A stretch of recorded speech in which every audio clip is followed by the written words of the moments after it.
UFC Vegas 83 is coming up this weekend, and guys, today we're going to be breaking down the entire card, starting from the bottom to the top, guys, with timestamps, by the way, if you'd like to skip to any particular part of the video. Hello, everybody, and welcome back to another video. If you are new here, my name is Kyle. I'm your guy with too many YouTube channels, and welcome back to, just like I said, a full card breakdown and prediction video, this time for UFC Vegas 83. Guys, timestamps are there if you'd like to skip to any particular part. Let's get into it. Starting off with the first fight, and this one I'm actually very excited for because this is a rebooked fight. We have Steve Garcia taking on Melquizael Costa.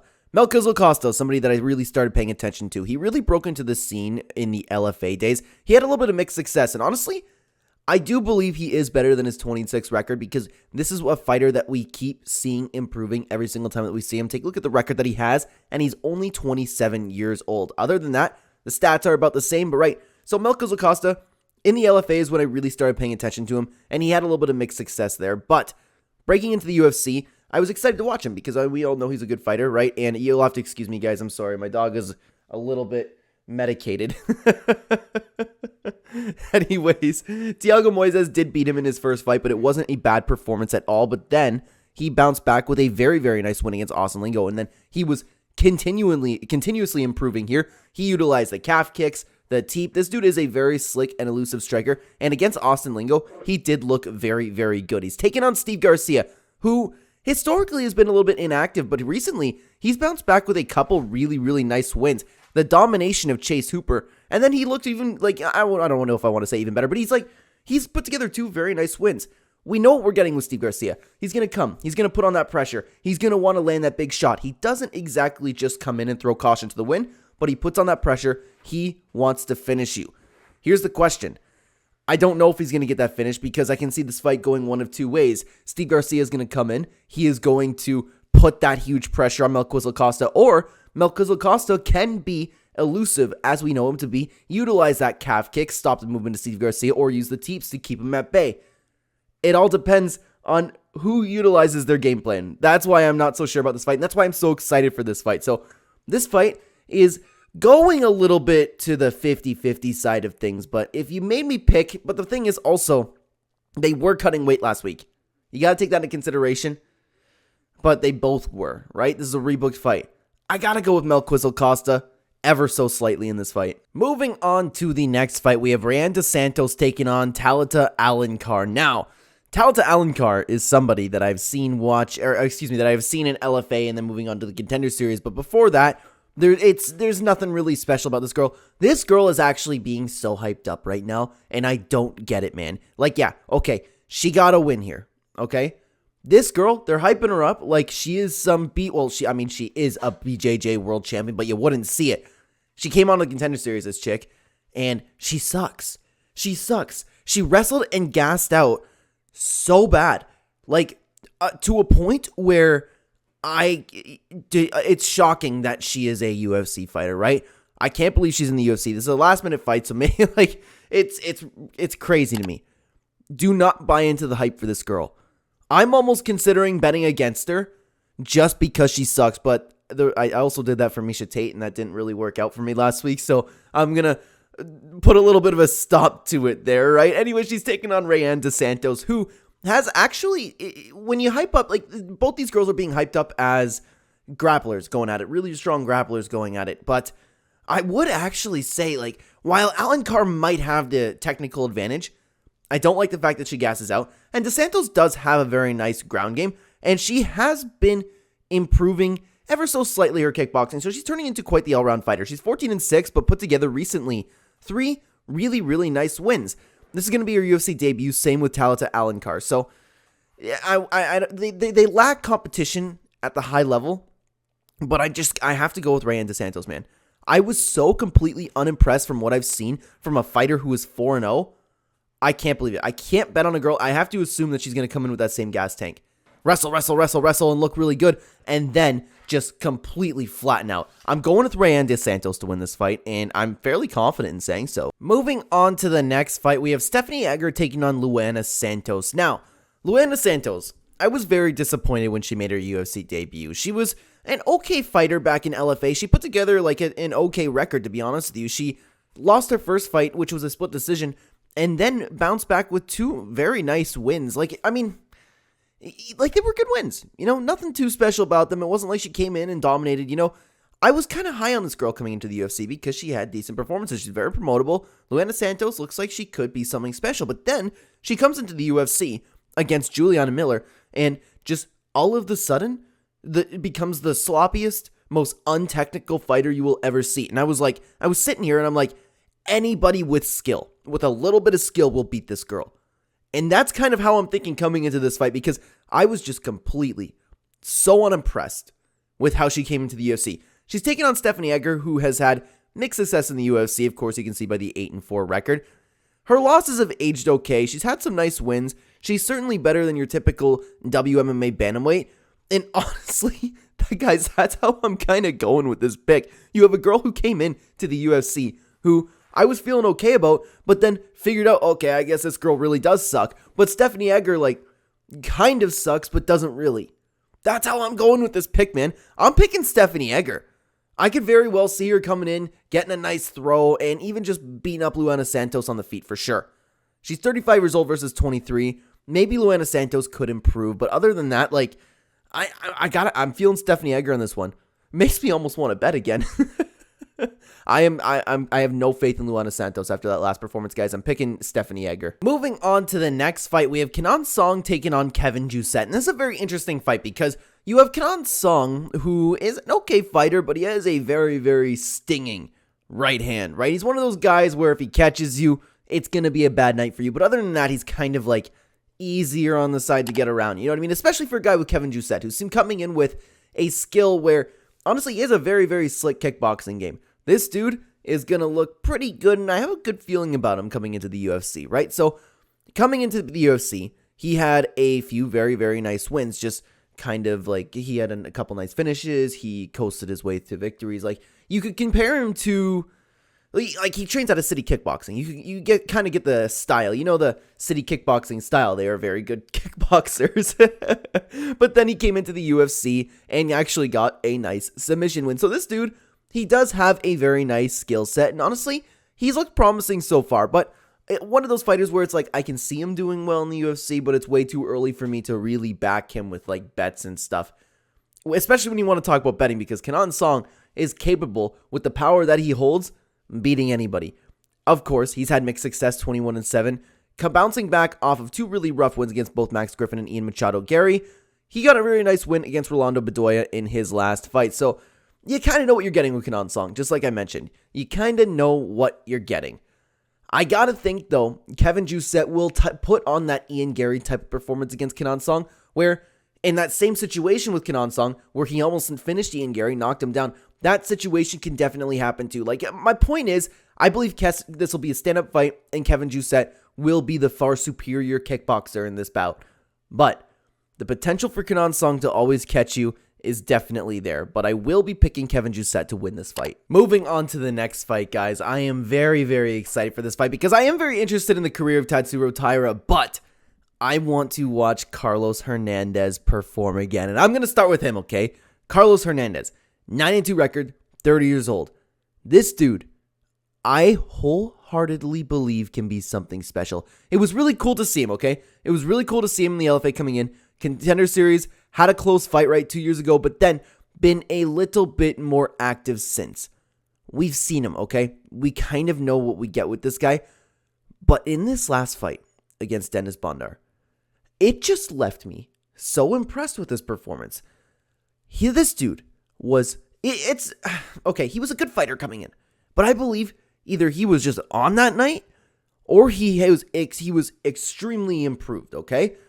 He was 2 steps ahead the entire time, right? He always had counters ready, red strikes with incredible precision. I cannot ride home about this performance. I loved it. He was able to put great pressure on with while not being an aggressor the whole time. I was really sorry, I'm mixing up my words here, but I was just so impressed. He mixed in good takedowns. He got stronger as the fight went on. I love watching this guy. And I believe he was very, very improved in this fight. He's taking on Tatsuro Taira, who, guys, I'm not going to lie. I'm not nearly as high on Tatsuro Taira as the rest of like the MMA picks community is, right? He's 14-0, has an incredible ground game. He had a little bit of a bumpy fight a couple times ago, but he bounced back with a nice win against Gutierrez. So it's tough. It's really tough because this dude, he wants to get you to the ground. He wants to control you. He might want to submit you, and he is very good at doing so. He's a 5-1 favorite for a reason. 14-0, has looked good. He's 23 years old, already has some nice experience, right? Guys, I'm picking Carlos Hernandez. I have to think that he will carry the same momentum from his last fight, and if he does, I believe he will get stronger as the fight goes on. Tatsuro Taira will not be able to submit him, and he is going to shock the world. I'm picking Carlos Hernandez in this fight. That might go very badly for me, but I'm just not. It's a combination between me being high on Carlos Hernandez while not being nearly as high on Tatsuro Taira. And that's not to say Tatsuro Taira sucks or anything. He's a great fighter. He's 23 years old and probably going to forever improve, right? I enjoy watching this guy fight, but I'm on the Carlos Hernandez train. Give me him to win this fight. Moving on to the next fight, we have Hyun Park taking on Shannon Ross. Now, there's not too much to break down in this fight because I believe that the UFC wants Park to win this fight. But then again, like, they might not even want just Park to win this fight because Shannon Ross, I don't really get, like, you would think that this guy'd be cut because he's a good fighter. He has an okay skill set, but his chin is just not there. You know, he's one of those fighters, and especially at flyweight when the technical ability is so good. You're 34 years old coming in, and your chin doesn't hold up. Like, I don't mean to be disrespectful, but it's shocking to me that this guy doesn't retire because he's coming in with he's had a nice win before the UFC, but that was even 3 years ago. But since the UFC, he has been getting knocked out, and knocked out. I gotta think he's gonna get knocked out again, especially against Sung Park, who is 8-0, looked fantastic in his fights, showed a very, very nice all-round skill set, and got a very nice win the first time he fought in the UFC, right? I really, really like Park in this fight. I really like him as a contender in general. There's not too much to break down in this fight, guys. I think Park is going to catch him. I can't bet on Shannon Ross to win this fight, especially being 34 years old at flyweight, already having a chin issue. I got to go with the promising Hyun Park to win this fight. Guys, apologies for putting on a little bit of a pause on the video here, but I do need to promote the channel membership if you guys are interested. If you'd like to see my official bets, my official plays, I will be posting them every Thursday or Friday before a UFC event for channel members. Very cheap, by the way, like when you compare it to any other channel doing this type of stuff. If you're just interested, I don't place like any big bets or anything, but typically I am very, very much in the positive. Last weekend was really rough. I'm not going to lie to you.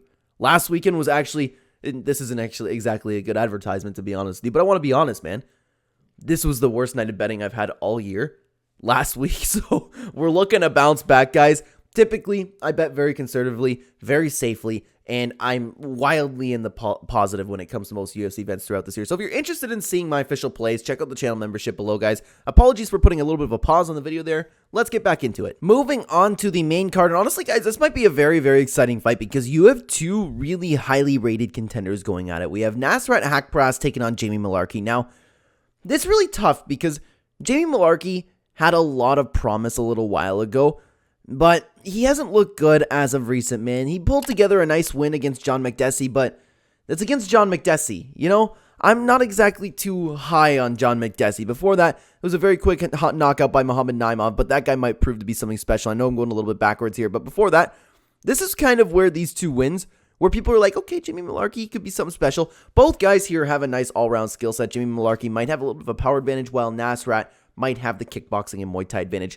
Nasrat has had mixed success in the UFC. We've seen him for a while. We know what we're getting. We're getting a very competitive fight, but this guy, unfortunately, constantly falls short when it comes to the big fight. It's very evident 2 years ago against Dan Hooker and both Bobby Green, but after that, he's bounced back with two very nice wins against John McDessie as well and Landon Quinozes.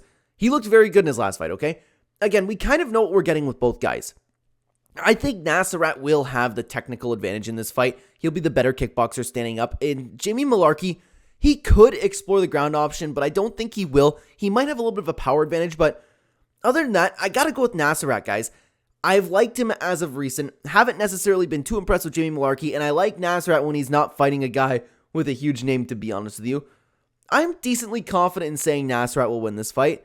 I think he'll just be like a nice step ahead and win a very, very like decent decision. I think it'll be a good fight though. I'm excited to watch this one. Give me Nasrat Haqparast to win this fight. Moving on to the next fight, guys. I'm very excited for this fight. We have Andre Muniz taking on Jun Young Park. Now, Andre Muniz, a lot of people have been completely off the Andre Muniz train, to be honest with you, but I'm actually not off the train yet. I don't think he is nearly, I mean, I don't even think it, he is not the guy that we all thought he was coming to the UFC. This guy with the Brazilian Jiu-Jitsu coming in and being this like world-class guy on the ground, right? He has shown he had some submission skills, right? But looking back, his wins aren't all that great.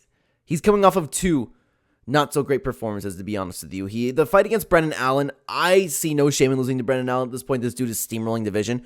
And the loss against Paul Craig. People are really writing that off because of Paul Craig's most recent performance, but it wasn't a bad performance, man. It wasn't like it was okay. He just ended up losing the fight. The scrambles were nice. They were back and forth. Craig just ended up finding mount and finding a finish in this fight. I'm not ready to write Andre Muniz off yet, but in saying that, I'm not ready to pick him because he's taking on Jun Young Park. Jun Young Park has put together a very, very quiet, a very sleek win streak. He had a recent loss to Gregory Rodriguez 2 years ago, but then it's been win after win after win after win, and he is looking better in each fight. This dude is looking like he actually could be something special middleweight. I'm not ready to say that yet, but this dude, he's been really, like I said, he's been put together a quiet win streak. He's very well all-rounded. He has very nice takedowns, a very nice jab. This guy has all of a sudden put together quite the skill set. I think he's going to come in here and beat Andre Muniz.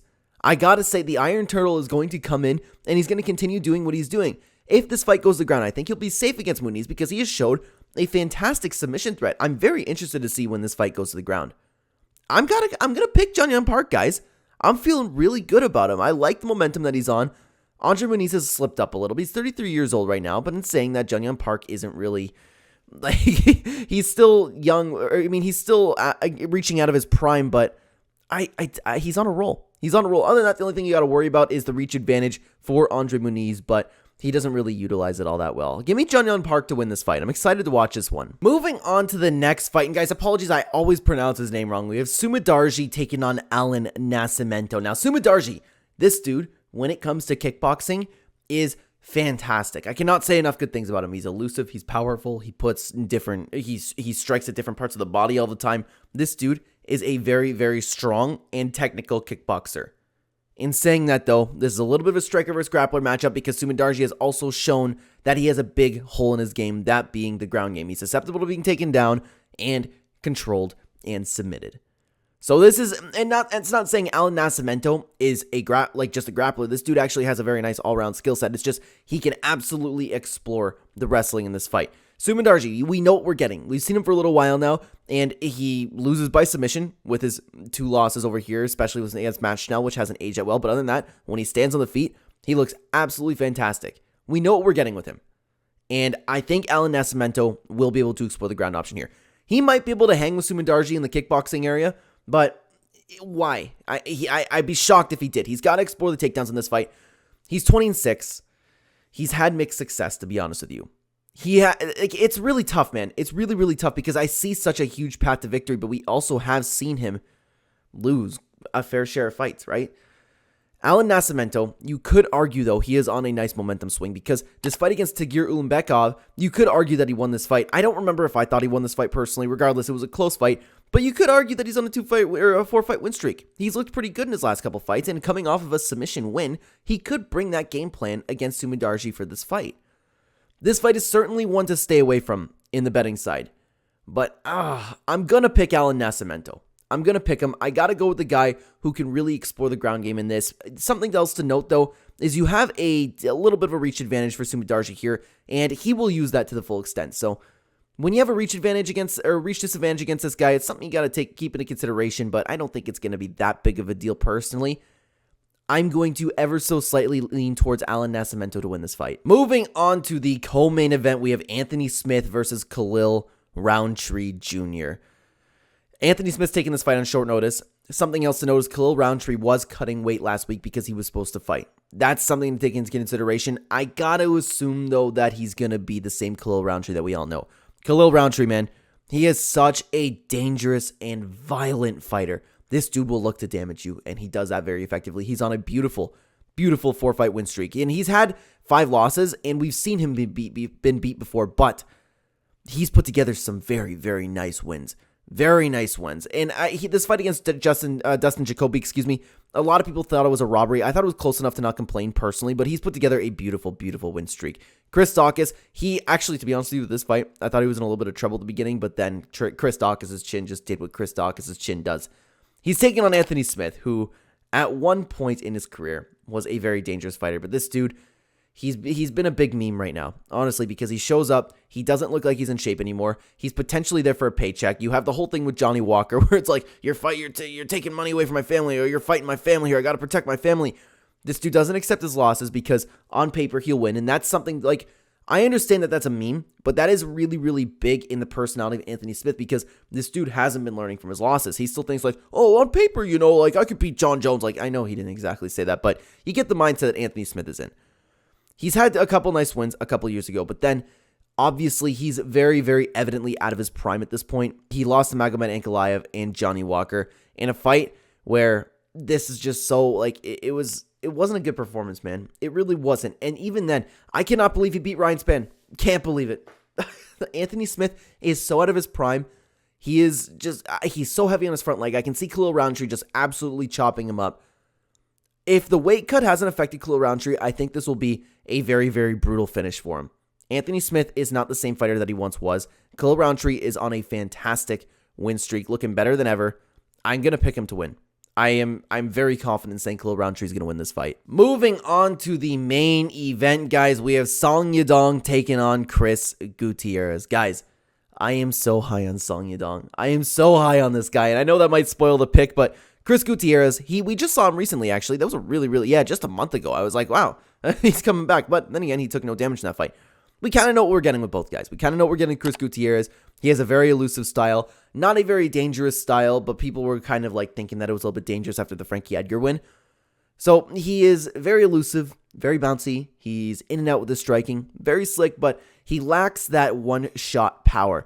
He's been in the UFC for a little while now, and we've seen, like, every single fight he comes in with pretty much the same game plan. He had one loss to Pedro Munoz, which, honestly, it doesn't really shock me that much. Pedro Munoz is a fantastic fighter, and then he bounced back with a very nice win just a month ago.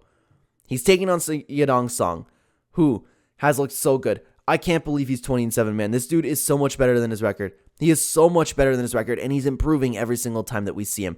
The only loss we've seen him have was against Corey Sandhagen, and that was because of a doctor stoppage. So Song Yadong was doing very well in this fight, but Corey Sandhagen was winning the fight, but then he bounced back with a beautiful, beautiful performance against Ricky Simon. Beautiful. Looked better than ever in this fight. And was he an underdog in this fight?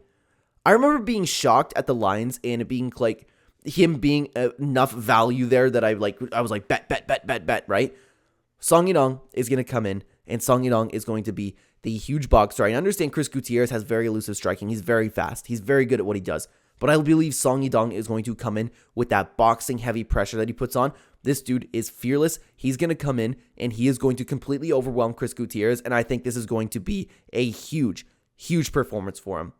Song Yadong is my pick, and I am very, very confident in saying that. With that being said, though, guys, that is all the picks that I have for you today. Thank you so much for being here. Thank you so much for watching. If you are new here and you enjoy the content, please consider hitting the like button, help out the channel a ton, and subscribe if you are brand new. On the screen right now, if you'd like to continue watching the Clenbat channel, there'll be 2 videos on screen for you to check out. I will see you either there or in the next video, everybody. Take care.